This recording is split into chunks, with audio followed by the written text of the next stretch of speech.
Wondering if anybody had any thoughts about that, or were you able to de-escalate some strong feelings, if you had any?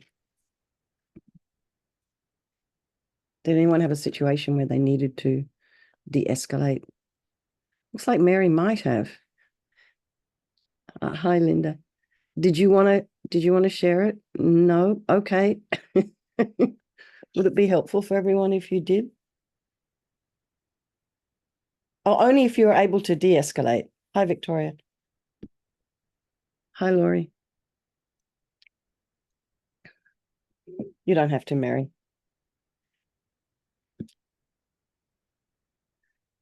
All right. Anybody else have anything that they might want to share? Oh, I see. Mary says she can't because her mum can hear her. All right. So it's to do with her mum. All I can say, Mary, is well done if you managed to de-escalate. You didn't. Okay. So it's kind of a challenging situation for you, isn't it? Yeah, excuse me. Okay. So we're up to session 3. This is why I'm not going to talk too much. We're going to meditate, and I'm going to put myself on mute so you can't hear me coughing. What's happening here? Let me just check the message. Well done, Mary. Okay.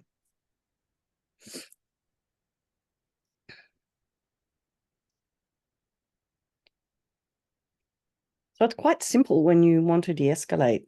The thing is, you actually just need to recognize that you've kind of somehow escalated.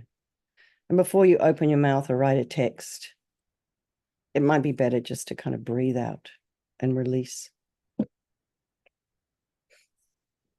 So, the thing to do is to experiment the different ways in which you can release. So in a way, Mary, you have quite a fortunate situation because you get an opportunity to practice all this. When you're hanging out with friends who love and adore you and don't give you any attitude or don't give you any strife, you don't have to do terribly much work. So in a way, this is kind of a precious opportunity, even though it might not feel like it right now. Okay. So we're going to start with the mindfulness of breathing meditation, which is what we did last week. So let's just do a little meditation to start with. Have both feet flat on the floor, shoulders align with the hips, and your ears align with the shoulders. And imagine your spine is a beautiful string of pearls of light stretching from the base all the way up through the crown of the head and beyond. Just imagine you're lengthening your spine.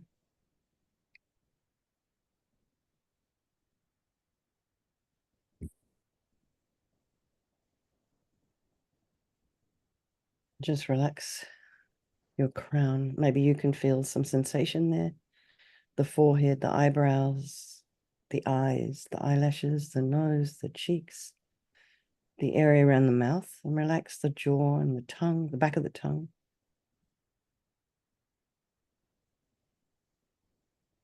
And relax the temples and the ears. Maybe you can imagine you're shining a beautiful warm light into your inner ear and just relax it there.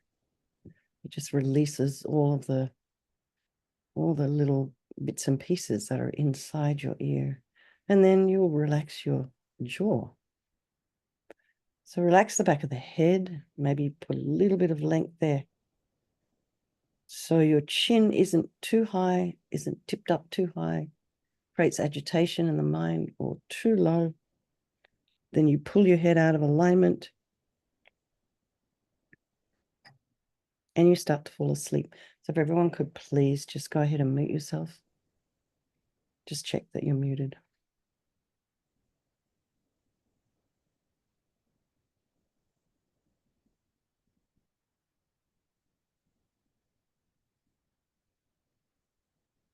And just relax the back of the neck. And your shoulders and shoulder blades relax the throat, the chest, and the belly, and all of your limbs.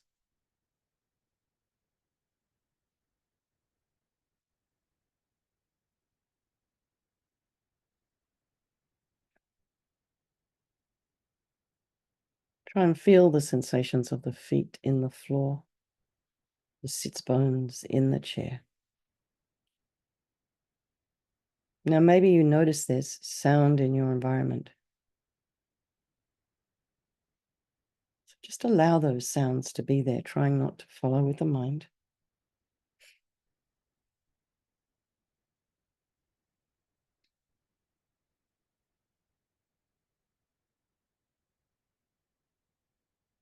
And then just check out your mind this evening. So contrary to popular opinion, in the kind of mindfulness meditation genre, shall I say, the idea is to stop thinking. Often hear that, the whole idea is to stop thinking, stop your thoughts. That's completely impossible to do. And you'll just stress yourself out trying to do that. In fact, what will happen here is you might become even more aware of what's in your mind. And that's fantastic because it just kind of rises up and you're like, oh my goodness, where did that come from? So then without judgment, you just kind of observe the thoughts, be curious, and just release them, let them go.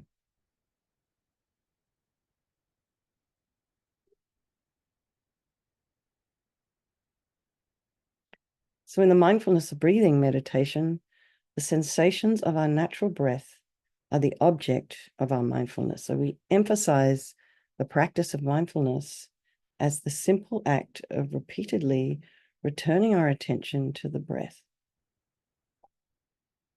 So you can notice the sensations around the nostrils as you inhale and exhale, and maybe the base of the nose as well. You might also want to focus on the belly rising and falling, the sensations of the thoracic area expanding and contracting, the diaphragm dropping down as you inhale and pushing back up again as you exhale.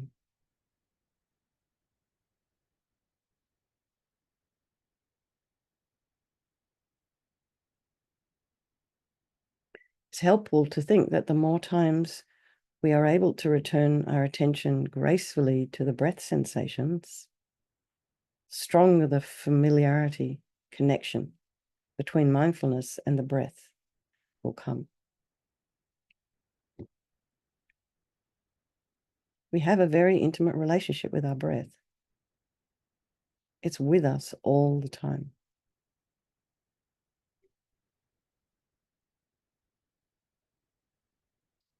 So each time you notice a natural exhale and this subtle feeling of physical release that accompanies it, we can consciously associate, that with a chance to release, bodily tensions and mental agitation.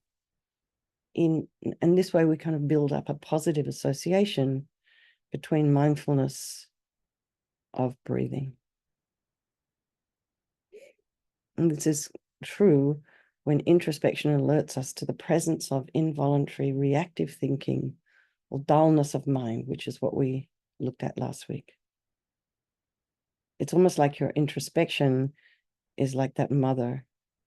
You're walking your child, your 2-year-old, along the road, and with kids, they can dart out. You are very aware of what that child's doing. You probably know to grab their hand if they start to move in a direction that could be dangerous for them. I think maybe a little bit harder is noticing when you've just fallen asleep. So that's kind of, you've allowed, in a way, dullness to arise.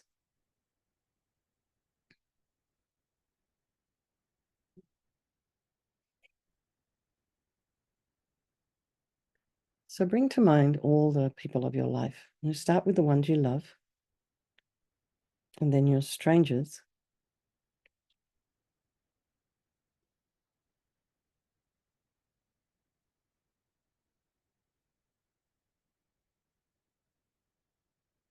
And then the ones you don't like. And just be aware that these relationships are interchangeable.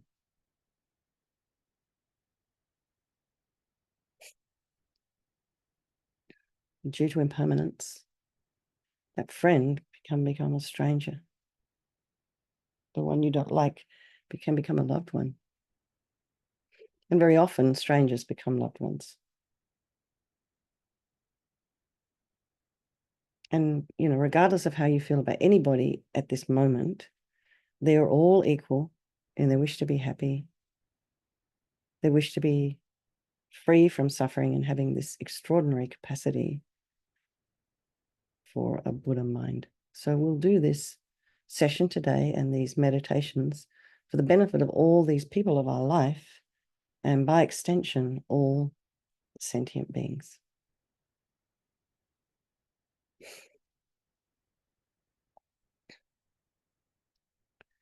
So just going back to allowing your spine to be in its natural and comfortable position, and we rest your arms on some physical support. It can be the edge of your chair. Mine's too wide. Or just rest your palms on your knees, just to allow your shoulders to be relaxed. And if you want, you can put your hands in the traditional meditation mudra, which is the right hand nestled in the left with the thumbs touching. You can have your eyes cracked open very slightly, allowing some light to come in. And maybe, as they say in yoga, a drishti gaze. So don't be looking around, because that can be another form of distraction. And then just return your attention to your own body to be in touch with the simple sensations in order to settle your body into meditation. Just notice the subtle and simple sensations. If you've done any of the Vipassana courses, you will know exactly where to go with this. And if you haven't, it doesn't matter. Just feel what you feel. And that's all you need to do for now. So notice areas of softness and ease and relaxation with comfortable feelings.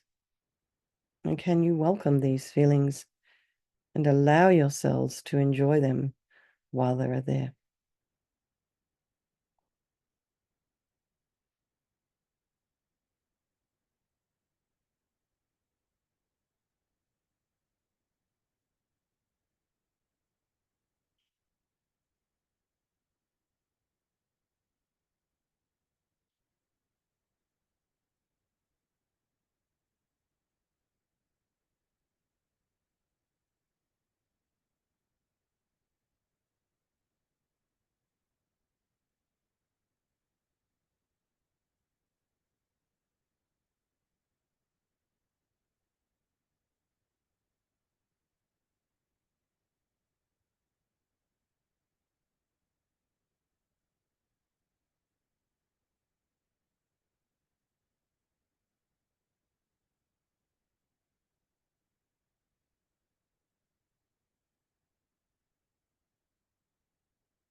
Now, you might notice areas of tension or tightness, areas that are uncomfortable, maybe. And can you simply acknowledge them for the time being? So don't feel you necessarily have to change them immediately for the better. Just let them be.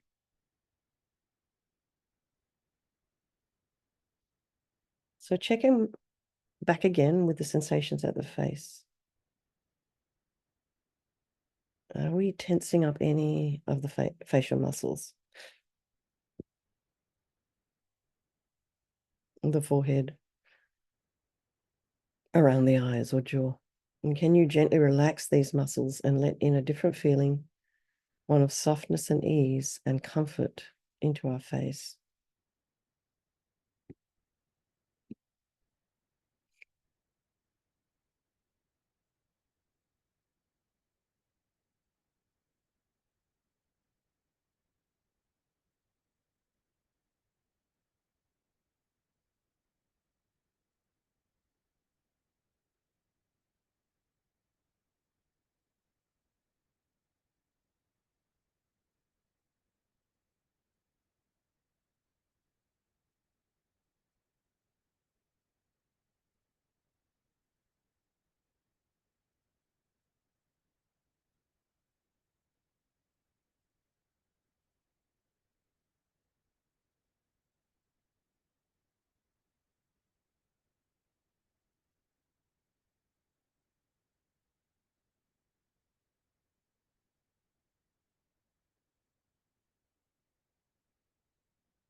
And you allow this softening and relaxing to spread on its own to the rest of your body, helping your body to settle into meditation in its own time. So just going down the body like we did in the beginning, just releasing any tension in the neck and shoulders and belly, arms, legs.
See if you can notice the sensations or highlight the sensations associated with the breath. You may notice the subtle sensations around your nostrils where you can feel the air flowing in, slightly cooler, and then flowing out, a little bit warmer.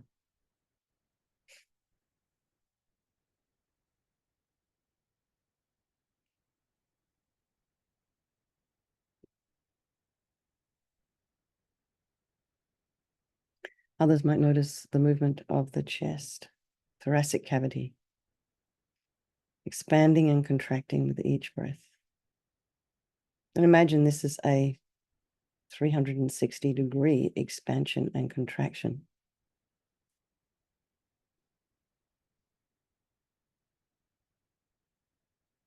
Some people might prefer just to focus on the rising and the falling or the movements of the abdomen as you breathe in and out. So you might feel that a little bit of pressure on your waist belt if you have one on. And just rest your attention on some of these or one of these breath sensations, allowing yourself to fully experience in-breath and out-breath. If you like, you can do an inhale for 4 and exhale for 4 with a pause in the middle.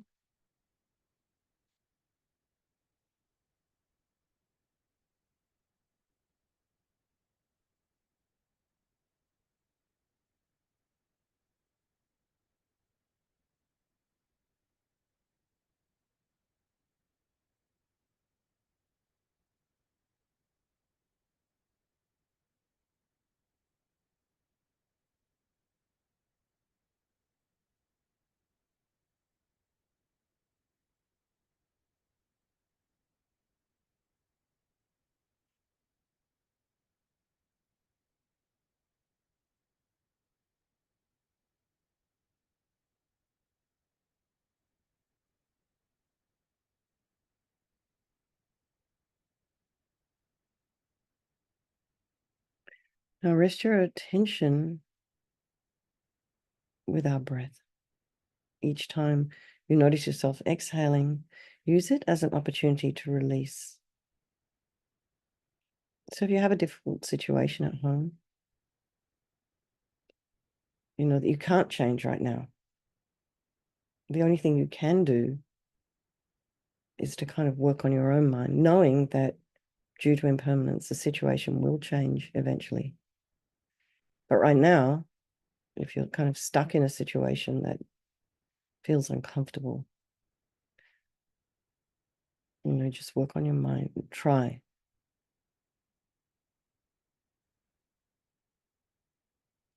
And I realize it's definitely not as simple as it sounds. So every time you notice yourself breathing out, use it as an opportunity to release anything that's unhelpful, unwanted. Just the same way as you would exhale to breathe out and let go of any stale air in your lungs. So think about letting go of any stale thoughts and just think to yourself, release. So you can say very gently to yourself this guiding word, release. Each time we notice an exhale. And this reminds our body that we don't need to hold on to unnecessary tightness, contraction. And it's also to remind our mind that can let go of thoughts and memories and fantasy that preoccupy it. Can also release states of dullness and drowsiness, allowing them to flow away with the exhale. And we're not forcing anything to happen. We're not pushing anything away. So we'll do this for 5 minutes. And when we notice, you know, if you notice your attention is elsewhere, distracted, feeling drowsy, just simply invite it to come back to the breath sensations and to exhale. As you exhale the out breath, think you're releasing anything unhelpful.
Just notice when your mind has traveled and very gently bring it back.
Notice if your mind has traveled.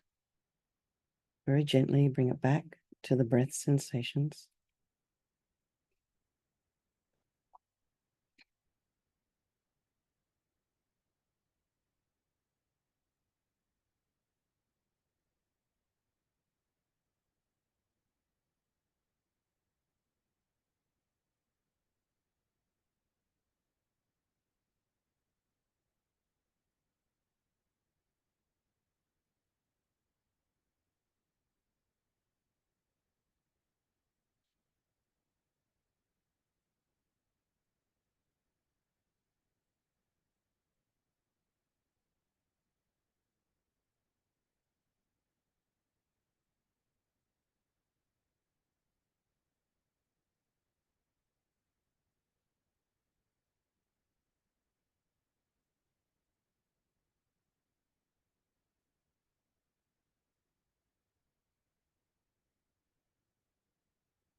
So you can relax if you wish, or you can just stay in meditation.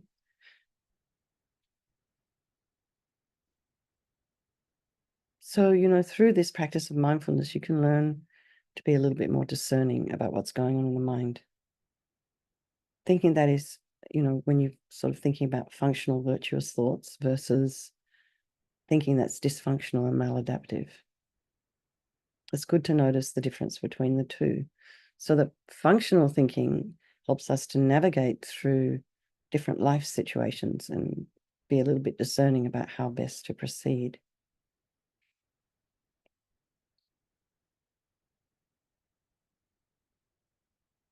Our dysfunctional thinking, on the other hand, tends to be involuntary and habitual. So my sense is we want to make our adaptive thinking involuntary and habitual. And my guess is that's part of the reason we do these, mantras and practices over and over and over and over again. That becomes the dominant thing that's in our mind. The word mantra means mind protection. So by reciting mantra also, if you can't kind of get rid of a maladaptive thought, you can just start reciting Om Mani Padme Hum.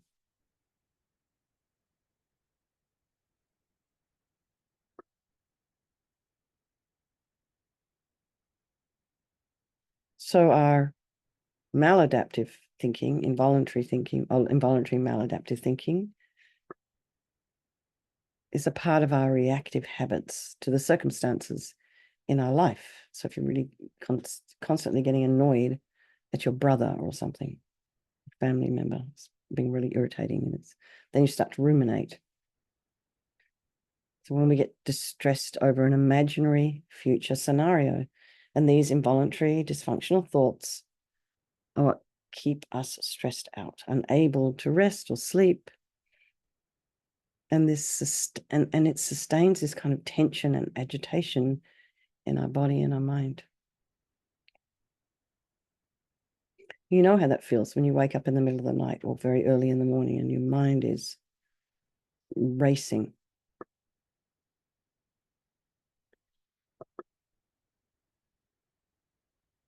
So I want to ask if anybody has anything to say about that. Anything you want to share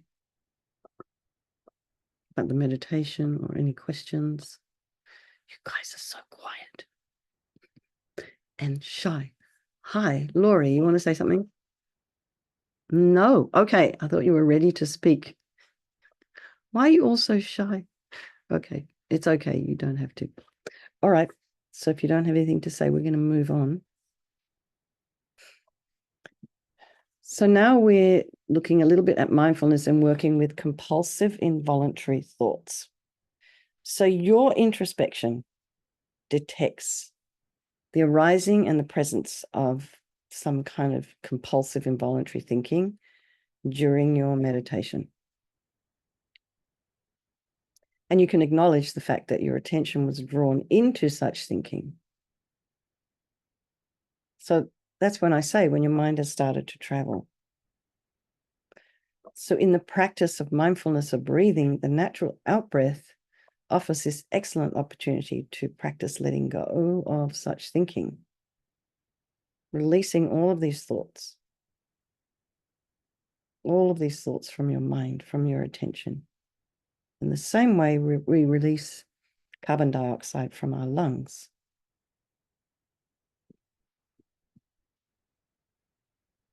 You can even reinforce this idea by reminding yourself with this magic word, release. When you notice the exhale,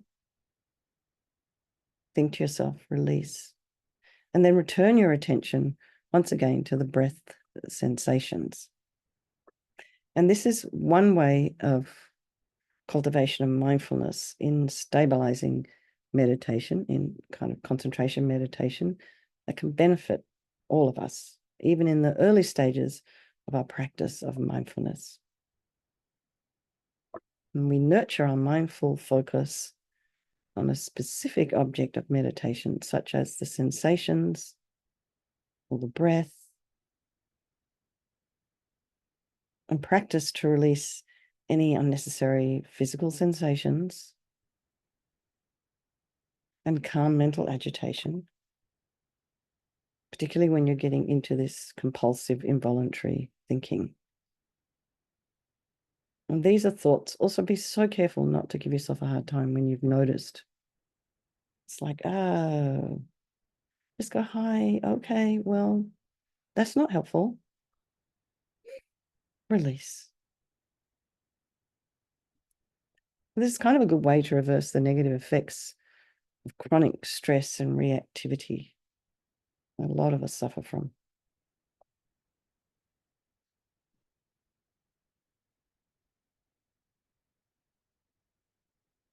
And then also this kind of allows us to kind of focus even more or concentrate even a little bit better. And this is accompanied by pleasant and harmonious feelings in the body and the mind. So even you can feel kind of blissful sensations, even at this level of meditation.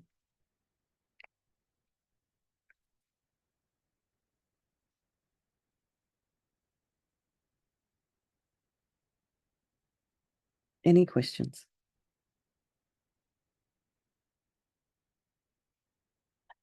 Yes. Sunny, hi. Hi. Hi. Um, Venerable, Venerable Rubina has talked about cases where you're feeling very reactive and feeling And Robina, did you say? yeah. Uh-huh. And so one way of dealing with that, one way of dealing with in the mind is to argue with that voice that's ruminating, right? And so that is that is a very calming way of dealing with it, because you're kind of like diffusing it, diffusing the anger, because you're presenting it with reality. Mhm. But then what you're speaking of is relaxing and letting go, which is no matter what the anger is, no matter what the situation is, that there's this emotion, like there's this anger, and then releasing that, no matter what its cause. Could you talk to where you might want to use, they're both very successful ways to respond to anger. Yeah, could you talk to times you might want to use one versus the other? Could you imagine using both? Like so you recognize the dysfunctional thought, and it's Right. like, hi, what are you doing here?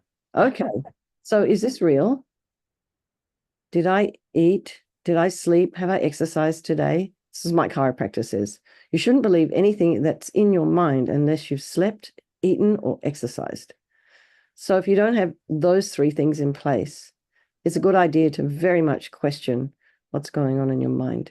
So I would do the Venerable Rabina step first, actually, because you can't relax when you've got all this kind of agitation in the mind. So you could, first of all, question, what are you doing here? Yeah. Like, argue with yourself. Yeah. And then you also have to remember, Venerable Rabina's style is very much that of a debater. She probably debates with herself all the time. And not every, no, I wonder if everybody is able to debate with themselves. But it's a good idea. And it feels to me kind of helpful to do that, like it's like you recognize, oh my God, this is a little unreasonable. Okay, Katy, just calm down. And Venerable Rabina does say that. She says, I'll say to myself, okay, Rabina, Rabina, stop it. She'll say like that to herself. So then you can also do this after you've discovered something that's turned up that is maybe reactive. If recognized is maybe dysfunctional, not helpful, and you've kind of argued a little bit with yourself, maybe it's still there. Because what are you going to do with it? And maybe just relax and breathe the whole conversation out. Just let it go. Because at that point, you use the kind of like relax and let go style. Well, you exhale the dysfunctioning thinking and just release it. You just say to yourself, release. And we'll do a little meditation in a minute. Excuse me, around that. Oh my goodness, I have no idea what I picked up. Anyway, does that make sense that you could actually do the two things? I think it's a great idea. Thank you for bringing it in. And would kind of reinforce, help each other. And thank you, Venerable, for even though you have this cold and you don't feel lousy, pulling through and teaching us. I think. Well, I only have to sit here. My bed is there. I'm going back there after. Yeah. Okay, did that make sense? And did it make sense to everybody else? Okay, you are Maya, you look like you had to think about that. Tell me what you're thinking. No, just trying to remember the whole thing. Yeah. And so you can, it does take a little bit of practice, because as it says in this course, these dysfunctional thinking is very much habit. We have these habits. So first of all, you've got to recognize what those habits are. And then you might want to sort of ask yourself, is this really useful for me? Is this really serving me? And if you decide it's not, then you can just release it, very gently let it go. I think if you do this with it, you're going to end up in an argument with yourself. And I think that's what Venerable Rabin is suggesting, is to argue with your delusions. But I think she might mean more like debate. But the first thing you have to do is recognize them. Because half the time we don't even know what's there. She uses that example of driving down the freeway. We don't wait till the wheels of the car have fallen off before we decide we need to go get it serviced. We get it serviced regularly. We kind of need to do the same thing with our mind. And that's really what I think meditation is about. Is you're not just sitting there spacing out, blissing out, which you can do, but you really do want to get a little look in and see what's going on there. And this is why people end up doing really dumb stuff. It's because they didn't get on top of their mind. There was last week, when was it? Monday? On Monday here, there was this guy, and he was up in Sonoma County, which is one county up here from Marin County, and he'd done something, I don't know, the cops were chasing him. So he's driving down the southbound freeway, and then the cops were chasing him, and the helicopter was chasing him.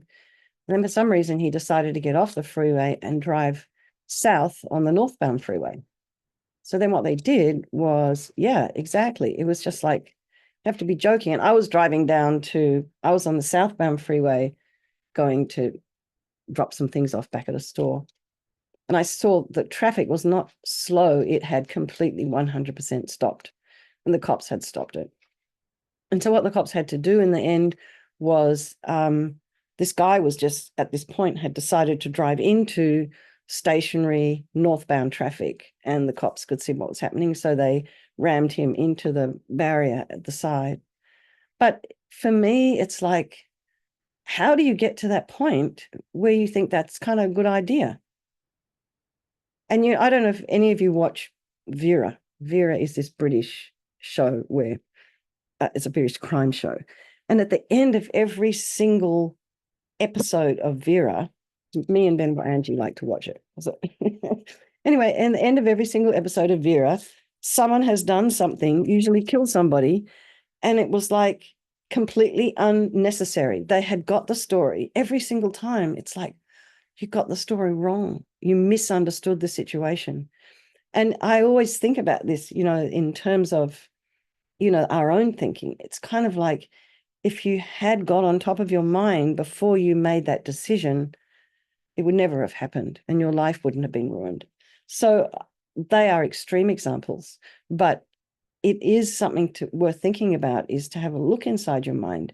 And maybe, maybe that requires journaling. Maybe it requires talking to someone who can help guide you a little bit more, So anyway, I think it's first step is to recognize what's there and put some space in between those thoughts, like we do in the, Vajrasattva meditation at nighttime, and just recognize what's there. Does that make sense to everybody? Anything you want to share? Anything about that you'd like to share? No. I've silenced you all. Okay. Okay.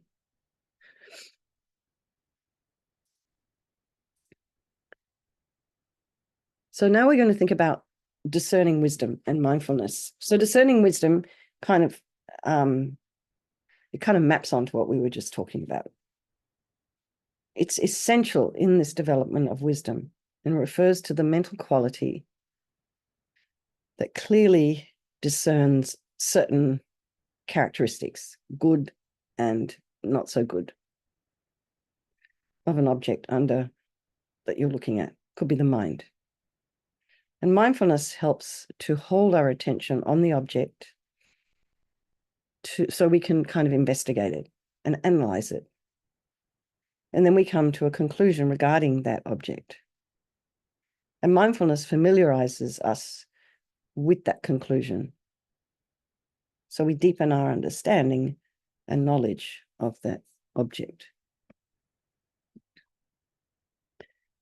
So one reason we have such a hard time putting aside our compulsive involuntary thoughts that disturb our body and our mind, because we get caught up in the content, we get caught up in the story, and we start to think that they're real. And this is where Venerable Robina would say, it's what you got to start arguing with that. So we get confused and we come to believe our thoughts about the past. It's like something that's happening right now. We get lost in our thoughts around a future scenario, react to it as if it's real. And you need to argue with that. It's like, this hasn't even happened yet. You don't even know what's going to happen. You could be dead tomorrow morning.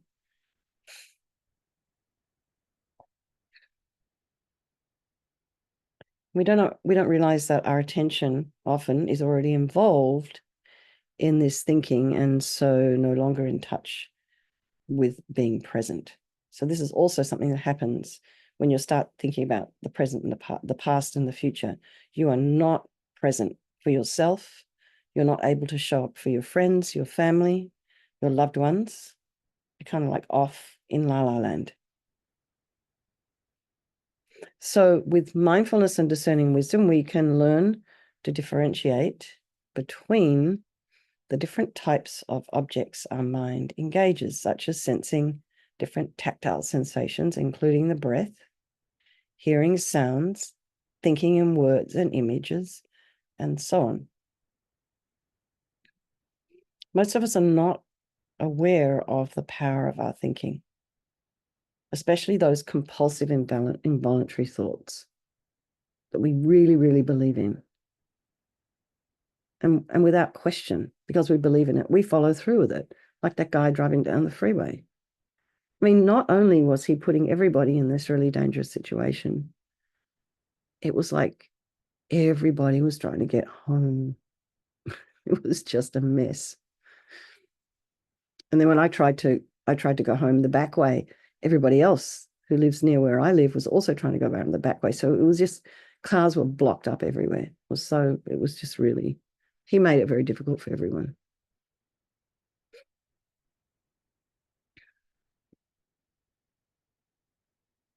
So when we start to train ourselves in the meditation on mindfulness of thoughts, we begin this process of recognizing when we're involved in thinking and learn to identify thinking as thinking.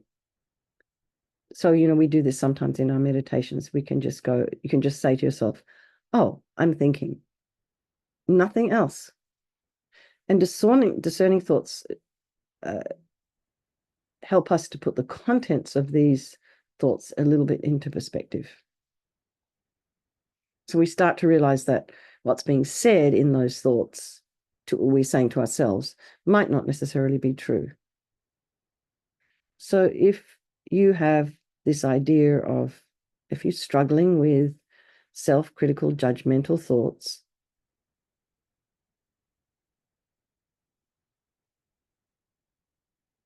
you can actually just start to say, this is a thought. It's not reality. It's not real. And you can also do other exercises like write down all the good things that people say about you, all the positive things that you've done in your life. What's your career been? Who have you helped? Where do you volunteer? What do people say about you? You're kind, you're generous. So when you start to develop the skill of mindfulness and discerning wisdom with regards to thoughts, this can go a long way to relieve us from the stress and distress brought on by this compulsive involuntary thinking. So we're going to do now meditation on mindfulness of thoughts. And before we start, I'm going to give everybody a bio break. So come back in 5 minutes. So that'll be 55. It's actually 7. Yeah. Okay. So I'll see you guys in 5 minutes. All right. Have a drink.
For those of you who are back, do you have anything you want to share before we do our last meditation? Yes, Sheila. So I don't know if this is a little off topic or something, but I've been thinking a lot about karma lately. And this chaotic mind of ours, some people seem to adapt very quickly and can really focus, and other of us are like total chaos. So ADD. is that related to our karma? Yeah. I've heard very often also Venerable Robina talking about this being attachment. It's just a label.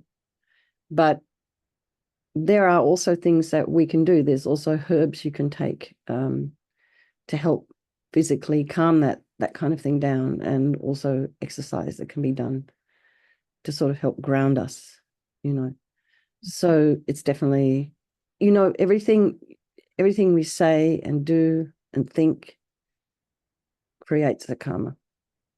That is a karma. So we have this kind of natural law. So if you're feeling, if those people who are feeling, like their minds are everywhere and they can't focus and whatever like this, there's some karmic, yes, element to that, of course. Everything is karma. Even the place where you're living. I mean, you saw in those fires in the Palisades, of course, there's one house, the people made it fire resistant, so it did survive. But there are other houses there that aren't quite built the same way, and they also survived. And so it's just extraordinary. It's like, well, wow, how come that didn't burn down? And, I guess, they could go in and look and investigate and find out why. But, that comes down to karma. And what about that collective karma for all those people? Wow. I mean, it's kind of intense.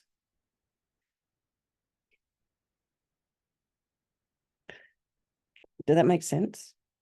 Was it helpful, or you still have questions? No, it's helpful. It's just, more pieces of the puzzle. Yeah, and it does take a little bit longer than we are prepared often to think about. We want, in this day and age, I ordered some cold medicine on Amazon last night. It arrived at 4:00 this morning. So, we get used to that. We get used to that kind of service. It's like, I want something right now, and then it comes in a few hours. So I think we have this idea here, particularly in the West, that things will, can happen immediately. But actually, nothing happens immediately. And my own experience of, say, for example, practicing yoga, my body has changed. I've been doing it maybe 5 or 6 days, 5 or 6 classes a week for the past 2 years. My body's changed, and my mind has changed along with it. So that definitely did not happen overnight. I worked really, really hard and made a commitment to myself. I will swim. I'll strengthen my body. Who's going to look after me when I get old? I need to be strong. Like that. So, you may also have your own experience of things just don't happen overnight. Of course, unless you were born as the reincarnation of Mozart and you remember somehow how to do all that. But yeah. Anyway, it just takes time. You have to practice. And we can't kind of give up and go, oh, meditation didn't work. It takes time. And you have to give yourself space. You have to tell the people you live with, you need space. You need yourself a little place to meditate. And yeah, you need to carve out that for yourself. Okay, now we're going to just settle back into your meditation posture. We're going to give mindful attention to the different kinds of thoughts arising during the meditation.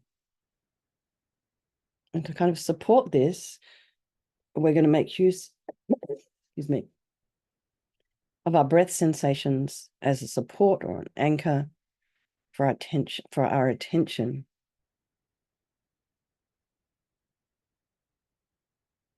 So there's usually space in between our thoughts.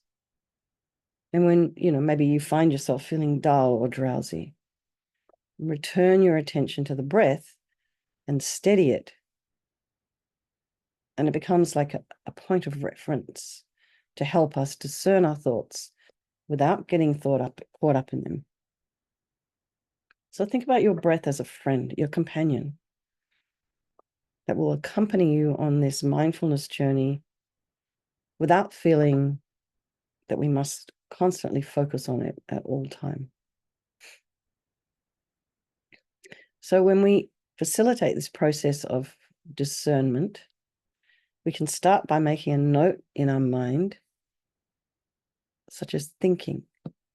When we become aware that thoughts have arisen in the mind, we repeat this process, working on refining our awareness of thoughts, and may even start to discern what they are about.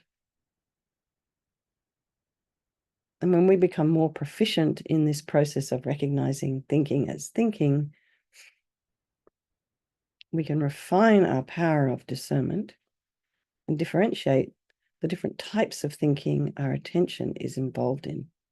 So we can replace the simple label of thinking with others that better reflect their contents. Thoughts about the past could be noted as remembering, those as planning, those involved in fantasies as daydreaming, and so on. And in this way, we can become more mindful and wise in regards to these types of habitual thinking.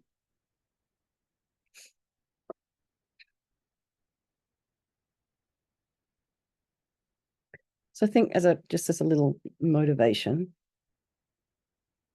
that we're meditating not just for our own individual benefit, but we are taking the time now to meditate and develop our mind to become a wiser and kinder person and to be able to be a benefit to sentient beings.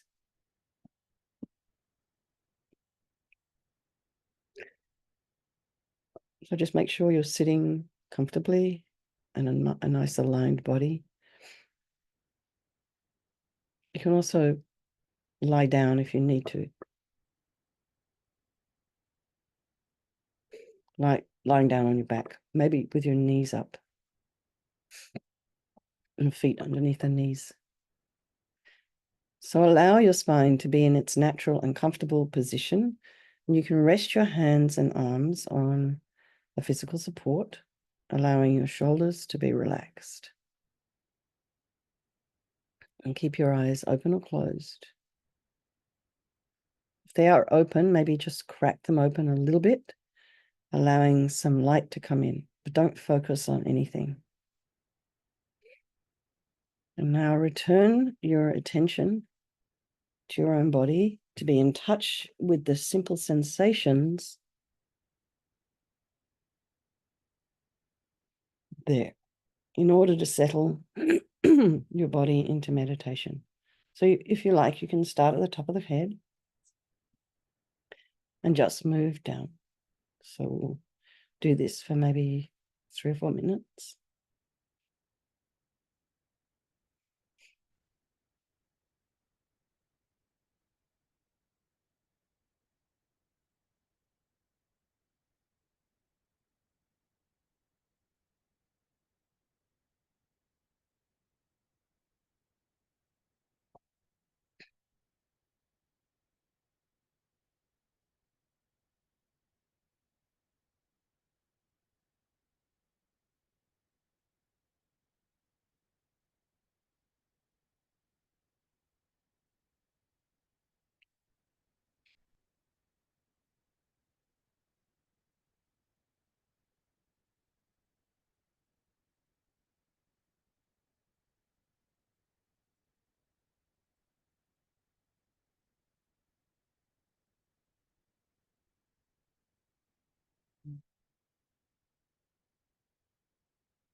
Now return your attention to your own body.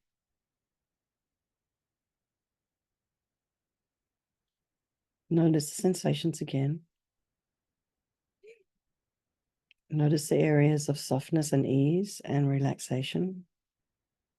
And can you welcome these feelings and allow yourself to enjoy them while they're there?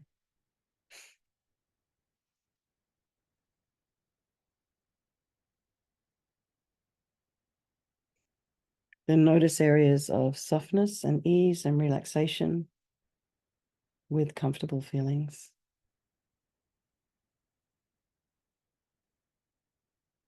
Just keep noticing.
Notice any areas of tension or tightness with uncomfortable feelings, and can you simply acknowledge them and for the time being without having to necessarily change for the better?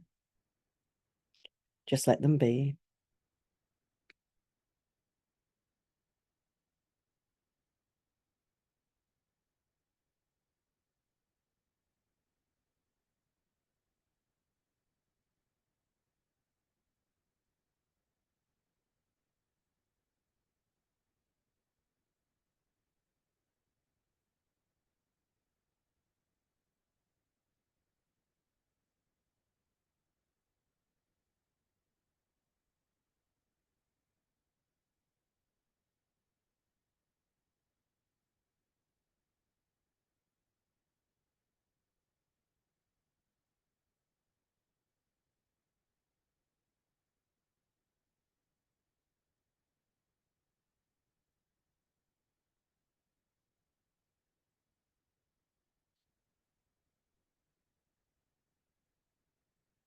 Now check in with the sensations at your face.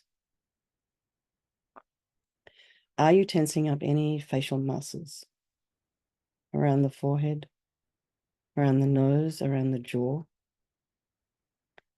Can you gently relax these muscles and let in a different feeling, one of softness, ease, and comfort into your face?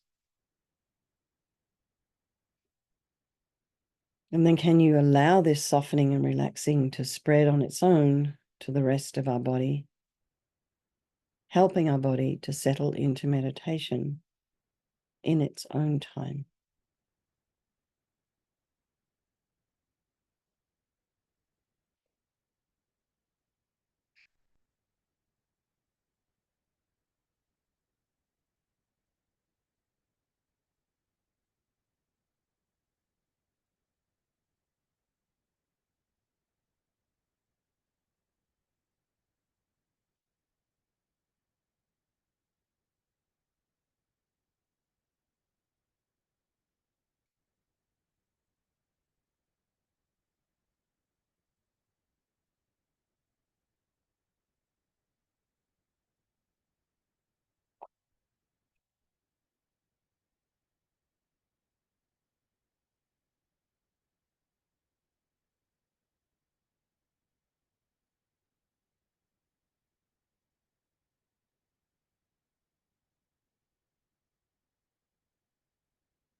among the different bodily sensations, see if you can highlight those sensations associated with breathing.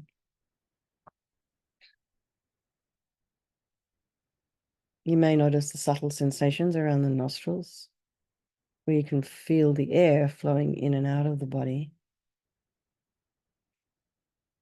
through and across those little hairs in the nostrils.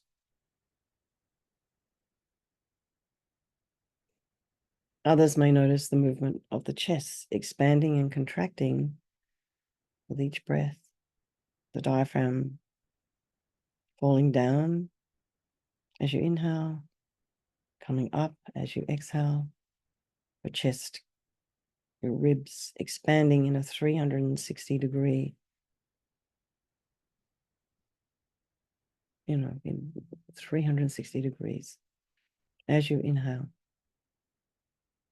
And your lungs, your ribs, everything just kind of moves out equally.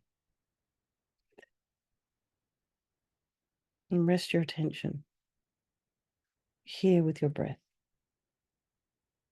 And each time you notice yourself breathing out, use it as an opportunity to releasing anything unharmful and unwanted. In the same way we exhale out, to let go of the stale air in our lungs. Guiding the breath as a resting place for our attention, a place we can always come back to at any time. We can steady ourselves with the breath.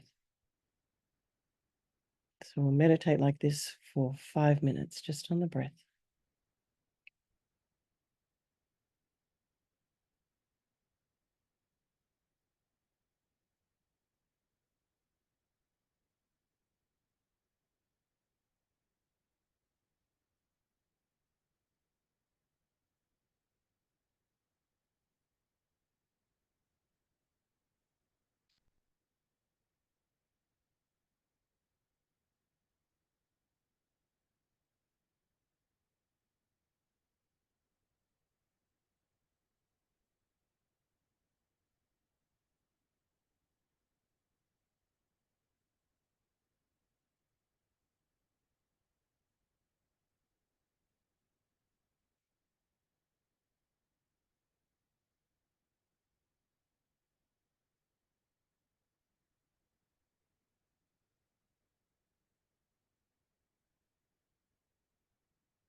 And if you notice the mind has traveled, just bring your mind back to the breath.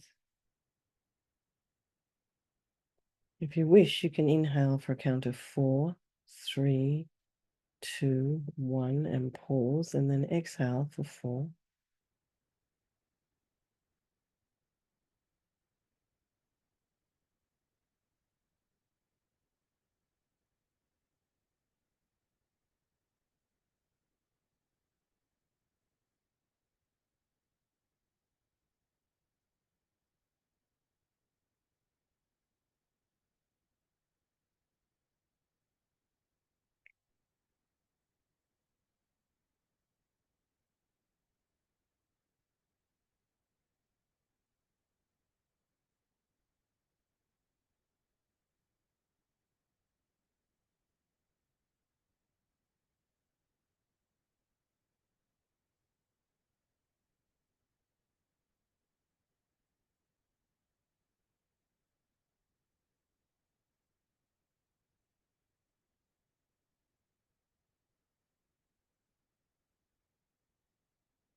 So rest your attention here with the breath. Each time we notice ourselves exhaling, use it as an opportunity to release. Releasing anything unhelpful and unwanted. Just like the way we breathe out to let go of the stale air in our lungs. And so kind of speaking to Venerable Rabina's advice, first, notice what needs to be exhaled, what needs to be released.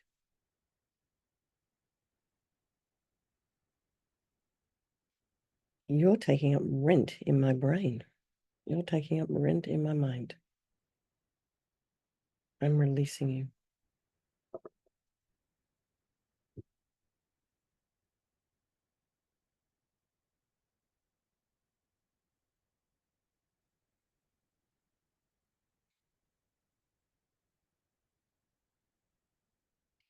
So you have this introspection, this mother. It alerts you to the presence of thoughts that you may have already been involved in thinking. Turn your attention to these thoughts and recognize that we are actually engaged in thinking. We might want to mentally make a note, thinking, to be clear about what we have discerned.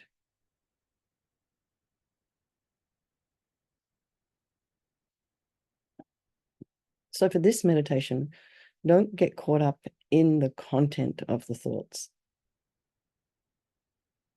which is what you would need to do if you were to do Venerable Rabina's exercise. You'd need to know what it was you were thinking in order to argue with it. But for the purposes of this meditation, and you can add that in later, but the purposes of this meditation,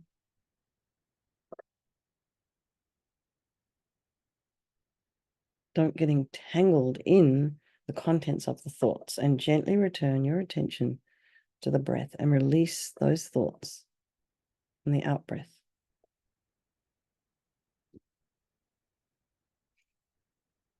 And when we recognize that our attention is drawn into thinking, take note of that as thinking and come back to the breath.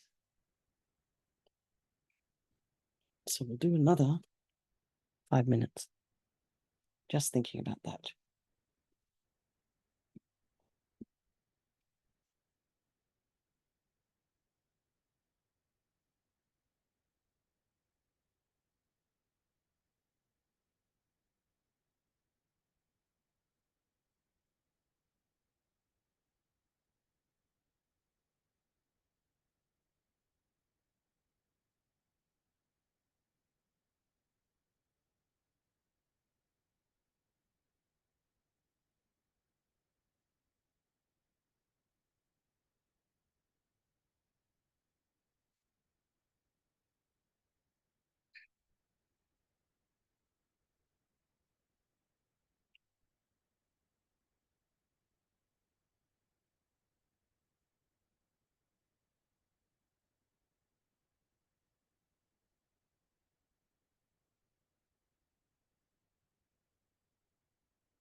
So everyone just relax.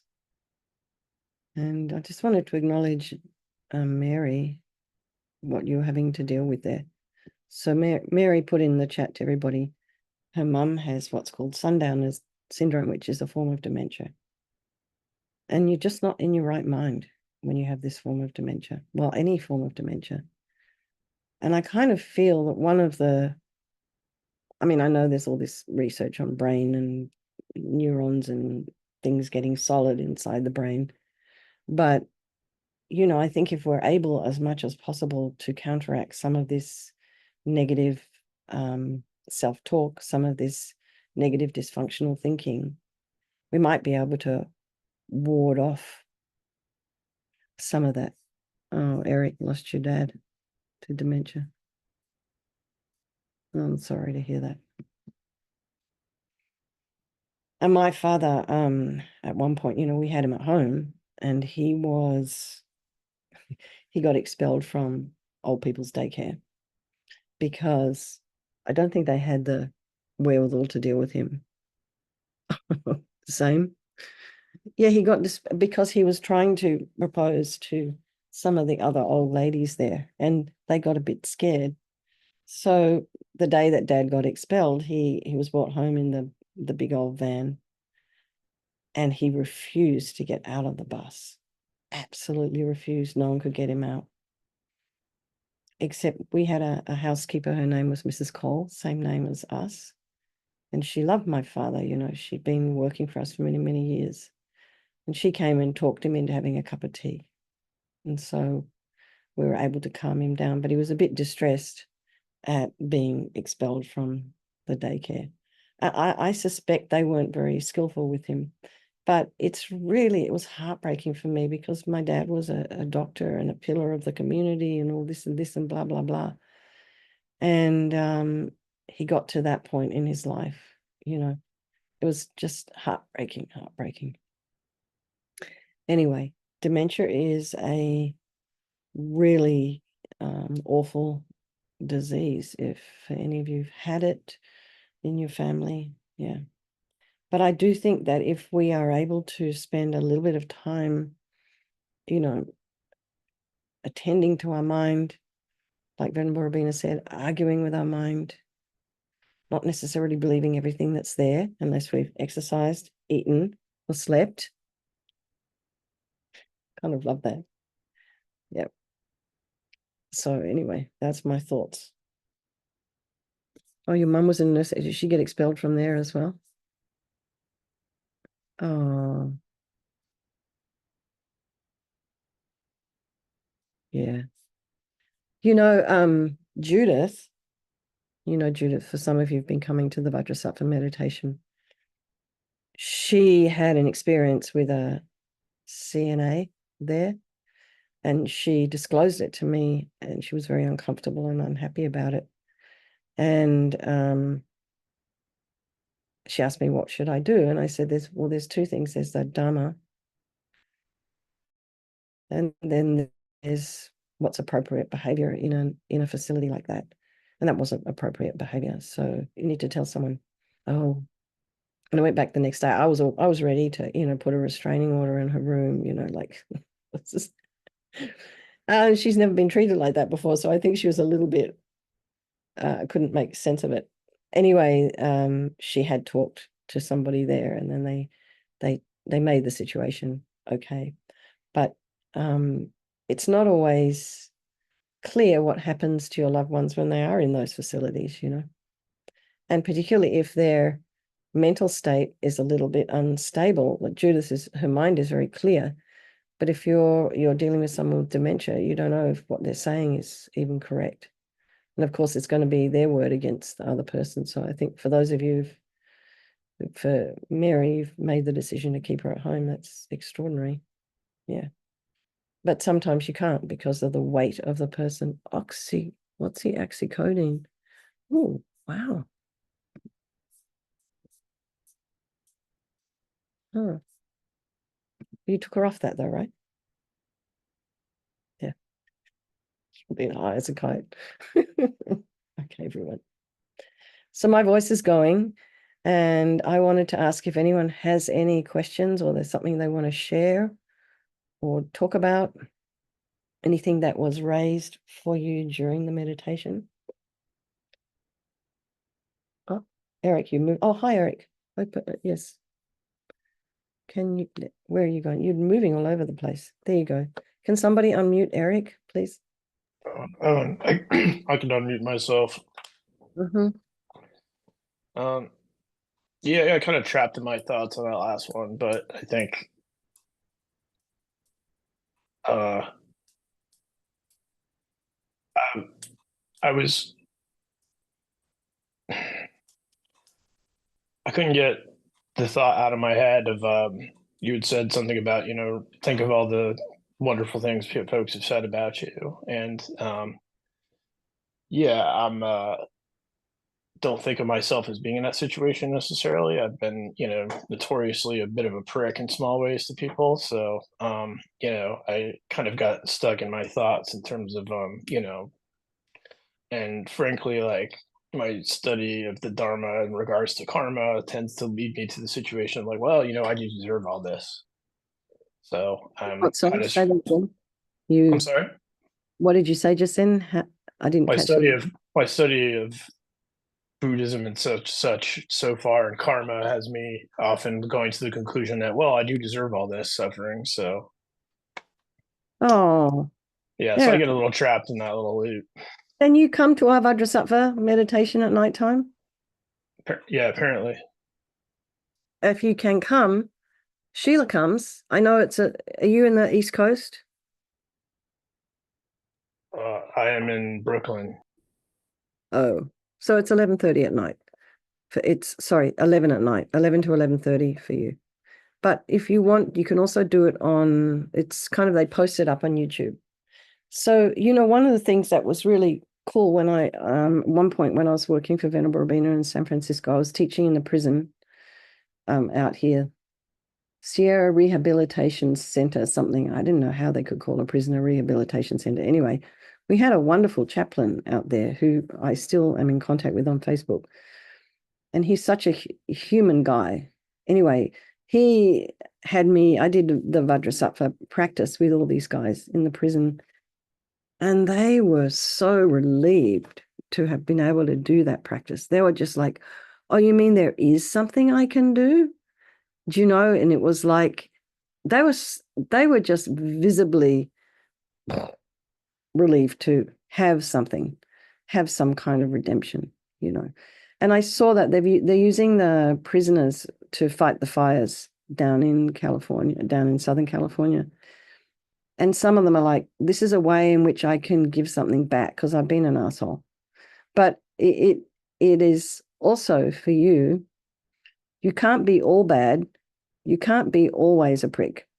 So, yeah, I mean, I know you doubt yourself in that way. My suggestion would be you write down on a piece of paper your qualities, the things you're good at, and then don't worry about all those other things. And then that list will grow at some point.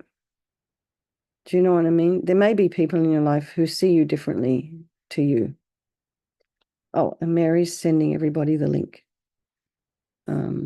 It's in the chat. But it's a great practice to do, and it also gets us to think about what's going on in our mind, and in a way to argue with it. But Eric, you were very courageous to share that, and I think everybody here doesn't quite believe that you're all bad. So look, everyone's shaking their head. Yeah. I already have shame and regret sharing it, so don't worry about it. It's inevitable. Oh no. I hope I didn't make you feel like that. No. I don't All need right. anyone else to feel that way. It's fine. Okay. I hope I didn't make you feel shame and regret. Okay. But I do thank you for sharing that side of yourself, because I think definitely you're not the only person that feels that way. I do this meditation with my people at the YMCA here in Marin. They found that exercise really difficult. Like, I had them put an image of themselves in front of themselves and tell themselves all their qualities. So you must have some qualities. Yes, you do. Excuse me, I have to go, I think. You've put time aside to come here, and you've come here for an hour and a half, 3 times, and you've contributed. So that's fantastic. Thank you, everybody. I have a cough coming on. Let's just dedicate all the merit, all the positive energy, all the creative energy to all those people of our life, and by extension, all sentient beings. I'm so sorry. Okay, I'll see you guys next week. Hopefully Thank you. Good night. Feel better.